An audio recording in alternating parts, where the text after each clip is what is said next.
Hi there. My lecture this week is going to be on the rise of dictators, and we're going to look at the years from World War I until a little bit before World War II started, and we're going to review. We're basically going to just look at Europe, because we're not going to talk about Japan and how that rise to totalitarianism happened there, but we are going to look at the three main ones in Europe at this time. We've already talked about Stalin, so I'm going to briefly review Stalin. So we have a page for Stalin to write notes on, and then we're going to look at Mussolini, who we've not talked about at all, and he became a dictator in Italy in the years after the war. And Mussolini's rise to power is what gave Hitler the idea about rise to power on his own in Germany. So our third one's going to be Hitler. And this is going to be the years between World War I and World War II, and what happened in these countries that allowed these very strong dictators to come to power, and what were the ideas and the things that people were thinking at that time. So let's do a little review of Stalin. And we know that the purges were some of the reasons and the ways that he came to power. After Lenin died, they had a one-party rule, but within that party there were other people besides Lenin that had power. But when Stalin came as the head of the Communist Party, he decided that he would actually get rid of everybody in any kind of powerful situation. So he purged the Communist Party. He enacted a couple of laws. If you were found guilty of treason, you could, your family as well as you could be incarcerated up for 25 years. And he took over the courts, and so he had fake trials, and people were put in prison. And so pretty soon people just stopped saying anything against him. So he purged the Communist Party. And then you know then that he purged the secret police that Lenin had started. So he didn't like a bunch of those leaders because they had been following Lenin. So he, for starters, he killed 3,000 of the people in the secret police. He thought they knew too much. He had them executed. So he put his own guys, young guys, in for the secret police instead. He purged the Red Army, and this one had interesting consequences I hadn't thought of before. He feared the army because he thought the generals were too powerful and that they could probably get a coup going with the military and take over his government. So he actually, between 1937 and 1938, these are just the years before World War II, he had all of his generals, he had them executed, they were shot. And then 43,000 other under officers in the Army, Air Force, Navy, all of those guys, he had them shot or they were sent to prison camps. All of his major military leaders. And then you stop to think about how did Russia do in World War II against Hitler? Not very well. Like 20 million soldiers got killed. Maybe that had something to do with the fact that anybody that was a good leader had already died. I don't know. That's a secondary thing. But that's kind of an overview. So the result of this one man coming to power is that many, many people died as a result. But Stalin is in iron control of things going on in Russia. So that's our review. Now, go to another page. Put Mussolini up. And I'll tell you what I want you to write down as we go, okay? So, Mussolini was the guy who would rise to become dictator during World War II in Italy. And Italy was part of the Axis powers. But before that, we're going to go back a ways. Mussolini was born in 1883 at the end of the, towards the age of, actually not end, but at the height of the rise of imperialism. He was Italian, but he had moved to Austria and got into the ideas of socialism and believed in it very strongly. Wrote a socialist newspaper, and when World War I began, he was already 31 years old, but he joined the Italian army and became a very strong nationalist. And we've talked about how strong nationalism was in World War I. He was very angry, like Hitler was at the end of World War I, because remember, even though Italy was on the winning side, they hadn't got everything that they had been promised. They actually, remember, they left the treaty after they got some of the land they'd wanted, but they didn't get everything they wanted. And when they went home in the ensuing years after World War I, Italy was in terrible financial chaos. They had strikes, workers wouldn't work, they weren't getting paid, the economy was in chaos, there was massive unemployment. And the returning veterans were very angry with their government for not taking care of them and helping them, and they were ready to revolt. So Mussolini took advantage of that and decided to start what he called a fascist party. He started the world's first fascist political party in 1919. He made some promises to the people of Italy in this political party. 3 promises. And listen, these are the 3 things I want you to write down about Mussolini. Right? Fascist, that's spelled F-A-S-C-I-S-T. In fact, I guess it's backwards, huh? Sorry. Anyway, fascist. So the 3 things he promised. 1, national honor. We will become strong again. We will return to the glories of the Roman Empire. So he wanted to restore their belief in themselves. Make Italy great again, kind of idea. Okay? Like we were in the Roman Empire. National honor he promised to restore. 2, he promised that they would not be communist. So not be communist. Because of the strikes and the chaos, the Italians weren't done. They had seen what had happened during World War I in Russia, and the communists took over, and they knew all about the purges and the terrible things. They didn't want that to happen there because they had the same thing, strikes and chaos. They were afraid the communists were going to take over. Well, Mussolini said, don't worry. We'll get rid of them. I don't like the communists either. And then the last thing he promised was that he would bring jobs back. He would create jobs for the economy and make the economy strong again. And that was that was super popular with everyone. The middle class loved him. Their businesses, those people, they thought, well, jobs are great or businesses are going to do better. And they saw that Mussolini and his followers were the only ones that were fighting communism, which they were afraid that they would lose their businesses because communists got rid of all the businesses. The state owned it. Interesting to note, Mussolini had a group of followers that they were called the Black Shirts. That's how they showed that they were following Mussolini, and they went around and marched on, and actually they would go into the streets and find communists and beat them up. So the middle class was like, that is the only people fighting the communists. We were like this guy. Then this group in 1922, they marched on Rome. There were 26,000 of them. So write March on Rome. And that is 1922. And they took over the government. So write down 1922, March on Rome, Mussolini takes over. Got it? Mussolini takes over. They had a very weak king. And Mussolini and followers said they demanded to take over the government or they would seize it if the king didn't step down, and the king was weak and he stepped down. And so Mussolini became control over the government. He ruled Italy for 20 years.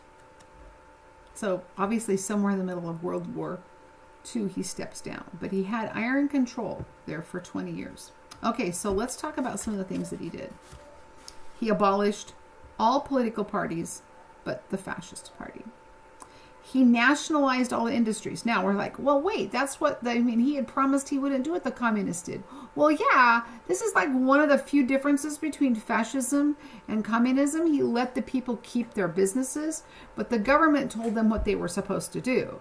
So if they were supposed to produce, cups or tanks, that's what that business had to do. So you kept your business, but you couldn't do anything unless the government told you to. So I'm not really sure what the difference is too much there, but supposedly they had that private property and they owned a business. He ran the police. He got rid of a lot of the police, set in his own people. And but the deal is the Italian people liked him. They said, well, the trains are running on time and we're getting jobs because the factories were all putting out things for war. Tanks, they were really chunking out things for war. And during this time, then Mussolini decided to go across the Mediterranean Sea and take over Ethiopia. So let's write down, let's the things that I want you to do, to write down under when he took over, okay? 1, he abolished all the political parties except his own. 2, nationalized industry, meaning that industries had to do what the government said. 3, forgot to tell you this one. Crushed freedom of the press. There was no longer any freedom of the press. Press had to print what he said. And took over the police. Okay? Those sound like the same things Stalin did and Lenin did, don't they? Oh well, we'll find out more about how fascism is a little bit different from communism. Keep your ears open, all right? And then aggression, taking over Ethiopia so that they can have oil reserves. Don't write that down, just remember it, okay? And you have to realize he was everybody's hero. They loved him. He was charismatic. You would listen to him and go, oh my goodness, it's wonderful. This is the person that we need. He's fantastic. And he was impressive because the country did start to turn around. Okay? Let's keep going. So that's actually the end of what I just want to say, I want to come back and talk about fascism between Mussolini and Hitler, okay? And there's 5 characteristics of fascism. So maybe underneath Mussolini, go 1, 2, 3, 4, 5, and I'll make it really short. 1, it's a dictatorship. Dictator. One guy leads everything. He crushes everything else, right? They take over everything, every branch of the government. Mussolini took over executive, legislative, and judicial branches. Dictator, number 1. 2, totalitarian. Well, isn't that the same as dictatorship? Well, what it means is that it moves to like this person takes over every aspect of your life. What you're going to do for a religion, what you're going to do for social things. It's a complete no personal liberty. So put totalitarianism, no liberty. They were brutal. Children were forced into youth camps and groups and indoctrinated into fascism. So even your family life was completely controlled by the government. So that's 2. Dictator, totalitarianism. No freedom at all. 3. Extreme nationalism. Extreme. Okay? This is probably one of the things that makes fascism stand out differently from communists. Communists is everybody's equal. We're all the same.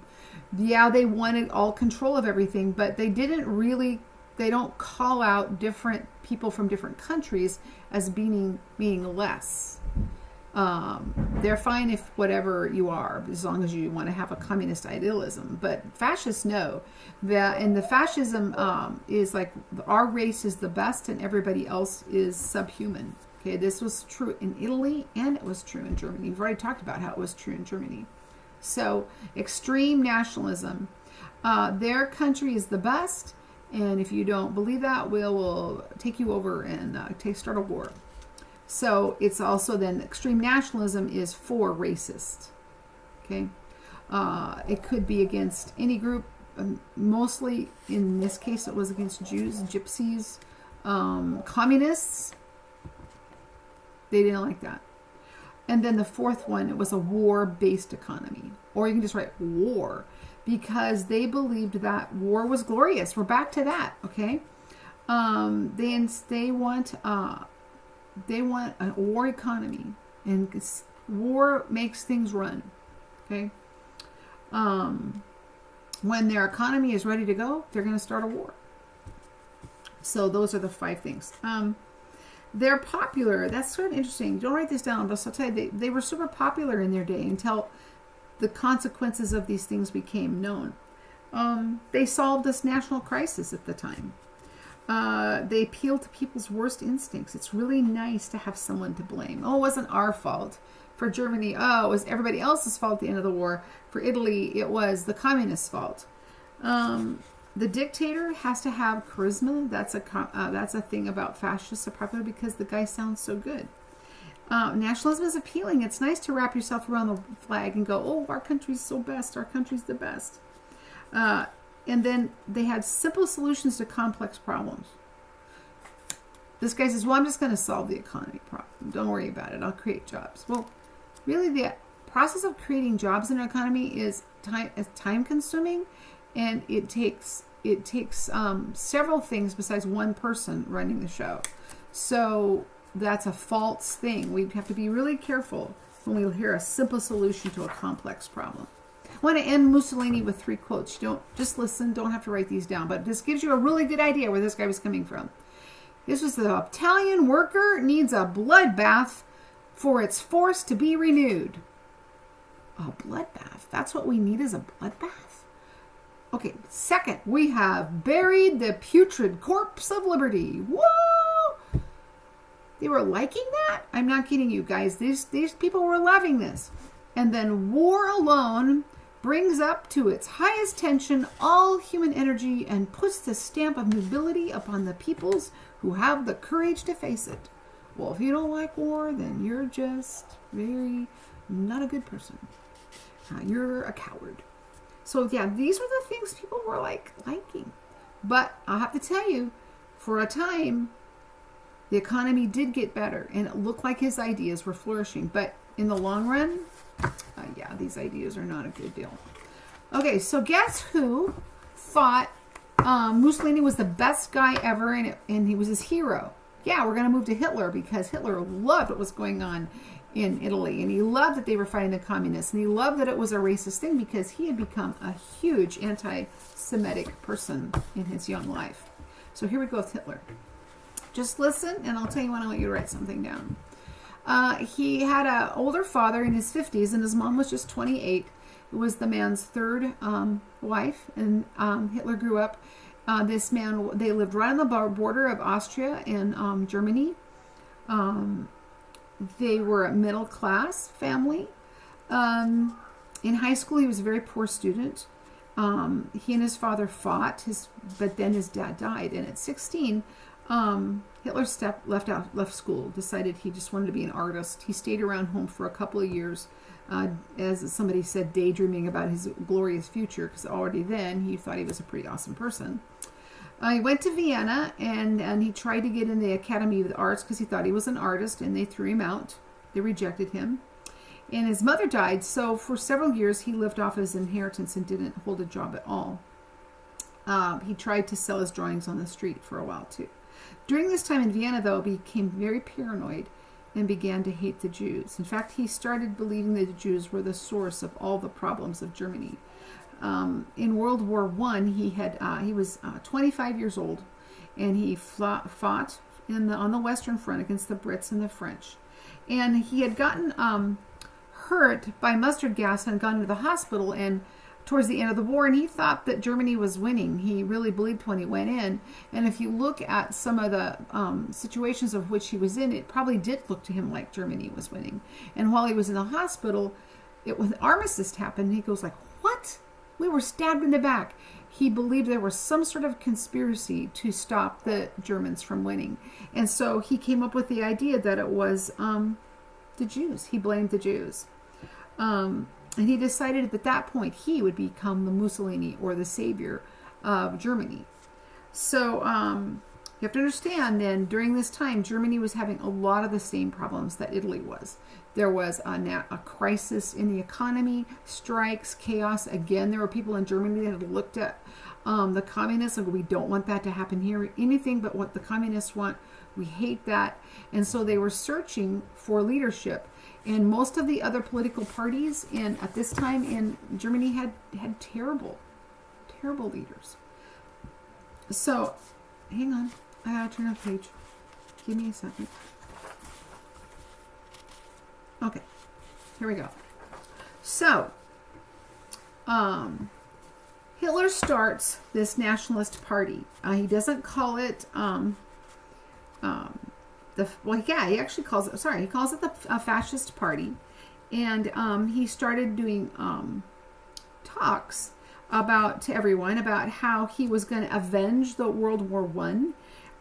he's going to get rid of the Versailles Treaty. They weren't going to do that anymore. He'd bring the economy back, and he'd build Germany into the mighty empire that it had. It would last for 1,000 years, and we would have the Third Reich. You guys, these are exactly the things that Mussolini had been saying, just tweaked for Germans, okay? And then he would deprive the Jews of the German citizen. Now, not a lot of things was said about the Jews in Italy. They still actually did have racism against them, but Hitler's thing was much more focused on the Jews. I think the Italians were more about the communists, okay, at this time. He started his own private army. Like, remember the black shirts? Hey, guess what Hitler had? The brown shirts. Sort of derivative, right? Anyway, so he had his group, and they would go out and fight communists in the street as well. And that's what the time we came up with the swastika, okay? And so in 1923, there was a lot of turmoil, and there were terrible economic conditions. In fact, they had really runaway inflation, and there's pictures of people taking their German marks in wheelbarrows to go get loaves of bread. No lie, it was really, really bad. So Hitler had tried to rebel against the government, and he started a riot. It's called the Beer Hall Putsch in 23, and he was put in jail as a result and was there for 9 months. It's a very important time because he wrote his book Mein Kampf, which is called Mein Struggle, and it listed all the things that he was going to do when he got out. He had been put in for 5 years, but he got out in 9 months because he had friends that got him out early. I don't know who they were, but that's what they said. So he decided that he would fight again to become the leader of the government after he got out. So the Nazi Party began to get really, really very popular again because of the things that he promised to do. He's going to get rid of the Versailles Treaty. He's going to seize all the territories that the Germans lost in World War I. And Germany's a superior race and we deserve to rule. So in the election of 1932, so right, election 1932, because this is when he came to power, all right? So you kind of got the ideas of the things that he was trying to accomplish. But this is when it all happened, 1932. There were a lot of people who voted for the Nazis, but it wasn't quite enough to win the election. So the brown shirts in his group went in and got rid of some of the communists in the government. And so that gave him a larger percentage, and so then he won the election. So he got rid of some of his the people who were against him, and that caused him to be able to win. And he became the Chancellor of Germany at that time, and people were looking to him for strong leadership. They wanted that. So Parliament gave him, after he took complete control, Parliament, which is like their legislative government, gave him full dictatorial powers. So the Congress itself made him the dictator. Okay, he used that constitutional means by which to become a dictator. Sort of ironic. Okay, so we're going to write down the things that he did. Okay, right after he became the dictator, abolished freedom of the press. Banned all political parties except, guess what? The Nazis, National Socialist Party, okay? Ordered his secret police, same deal, he's got his own police, secret police, Gestapo, to get rid of all of his political opponents. They would be jailed or killed. And forced the Jews out of most jobs. Jews were forced to not work. And all young people had to join Hitler Youth. He had Hitler Youth before, but when he became the dictator, every child in the nation had to follow him. And I want to show you a movie on that next week. You'll see that. It won't be a long one, just a smidge. So that ends. He is now in charge of everything. We have 3 extremely strong dictators in 3 powerful nations in Europe. And they are going to lead Europe to war again. And it's for a lot of the same things that had happened before, with revenge thrown in. So I hope that helped you understand the things that were going on. I hope that as you listened, you heard some things that you thought maybe sounded like things that you're hearing today. I thought that was quite interesting myself. We'll talk more about that. I'll see you guys on Wednesday. Hope you had a great Thanksgiving. Love you. Bye-bye.